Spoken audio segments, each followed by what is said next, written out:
यहाँ आज हमारे सारे मित्रगण आए हुए हैं और मीडिया के साथी भी यहाँ आए हुए हैं। मैं मीडिया के साथियों का शुक्रगुजार हूँ कि उन्होंने आया अपना यहाँ कीमती समय में यहाँ दिया।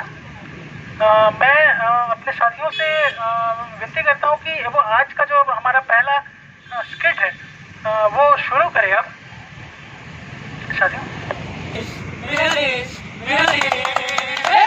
मेरा देश बदल रहा है, आगे बढ़ रहा है। मेरा देश बदल रहा है, आगे बढ़ रहा है। मेरा देश बदल रहा है, आगे बढ़ रहा है। इस वक्त की सबसे बड़ी खबर जो हमें यहाँ पर मिल रही है, दिलजीत ने ट्वीट किया है और ट्वीट पढ़ के आइए, बड़ी मस्त ट्वीट है। तब तक हम खबर लेके आते हैं। अरे भैया, क्या शॉट मारा सोदी जी ने, मास्टर स्ट्रोक था भाई, मास्टर स्ट्रोक। हमने देखा। अरे आप रुको तो, 2 बॉल रुको। डायरेक्ट का इंसान है। अरे भैया आप ही देखो इस जनरेशन का हाल। अभी अगर सरकार के खिलाफ अगर एक शब्द भी कहा तो तुरंत आतंकवादी घोषित कर दिए जाओगे। हाँ तो भाई इसमें सही तो है, सही बात तो है भैया। सरकार सबसे ऊपर होती है, सरकार के विरुद्ध जो जाए आतंकवादी है। अरे नहीं भैया, संविधान सबसे ऊपर है। बोले जा रहे हो भाई? अरे अपने यूएपीए को ही ले लीजिए। इसके तहत अगर कॉन्स्टिट्यूशन के खिलाफ अगर आपने कुछ गलत कहा तो हाँ, उस पर कार्रवाई होगी। लेकिन आप ही बताओ, इस पूरे अमेंडमेंट एक्ट में एक जगह भी सरकार का जिक्र किया गया? ये तो फ्रीडम ऑफ स्पीच का डायरेक्टली वायलेशन है ना।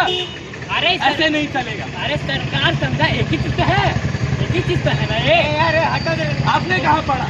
आपने तो व्हाट्सएप पे पढ़ा, हमारे व्हाट्सएप पे आया था। अरे व्हाट्सएप की तो आप, अरे हम तुमको फॉरवर्ड देते हैं ना, अदरक में नींबू मिला के पीजिए। हिंदू जरूर सेफ है। अरे हिंदू सेफ नहीं है, हिंदू सेफ नहीं है। अरे यार हिंदू सेफ है, लॉजिक खतरे में है भैया। लॉजिक खतरे में है। बात आज उस हिंदू की नहीं है, ना उस मुसलमान की है, ना ही उस सिख की और ना ही उस ईसाई की है। बात आज हमारे देश की है। एक ऐसा देश जहाँ पर हम नागरिक उस सरकार से सवाल पूछे और देशद्रोही कहलाते। मुझे नहीं पता कि वो देश कहाँ जा रहा है। मुझे ये समझ में नहीं आ रहा कि जुल्म मिटा रही है कि हम उनसे अगर एक छोटा सा सवाल भी पूछे ना तो हम देशद्रोह कहलाते हैं। हमें एंटी नेशनलिस्ट घोषित कर दिया जाता है भैया, एंटी नेशनलिस्ट। तो आज उस सरकार से ये गुजारिश है कि अगर हम कोई सवाल पूछे ना तो उसका जवाब जरूर दे वो सरकार। अगर आवाज उठाना ही गुनाह है तो इस नुक्कड़ कहते बात पतेगी, सुन लो मेरे यार। क्या सरकार कर रही इंसानियत पे अत्याचार, लेकिन गाएंगे क्या? मेरा देश, मेरा देश, मेरा देश, मेरा देश बदल रहा है, आगे बढ़ रहा है।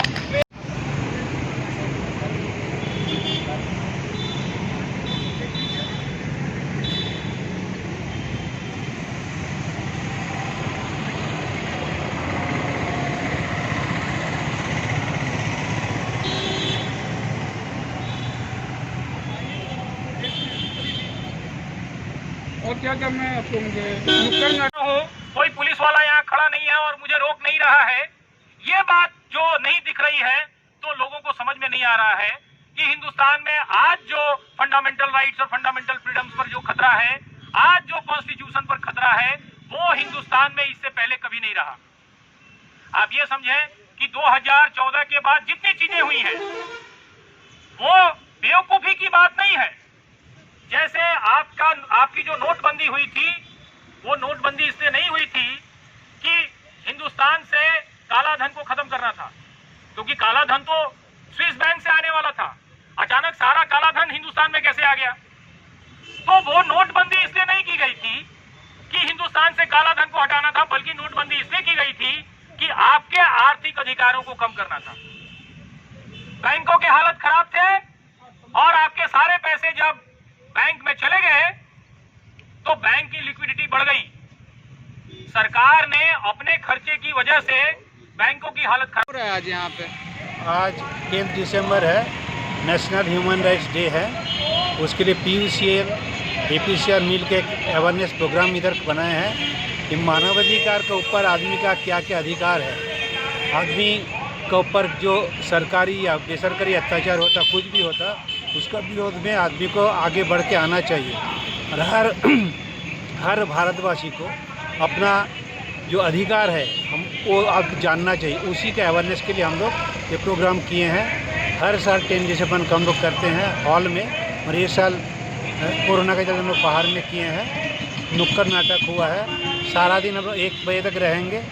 मेंबरशिप का हम लोग चाहते हैं कि पब्लिक और है, और कभी किसी का कोई प्रॉब्लम हो मानवाधिकार के ऊपर पूछताछ हो तो आके हम लोग से मिल सकते हैं, PUCL से हम लोग उसको हेल्प करेंगे। मैं सुप्रिया भट्टाचार्य, PUCL जमशेदपुर झड़कर।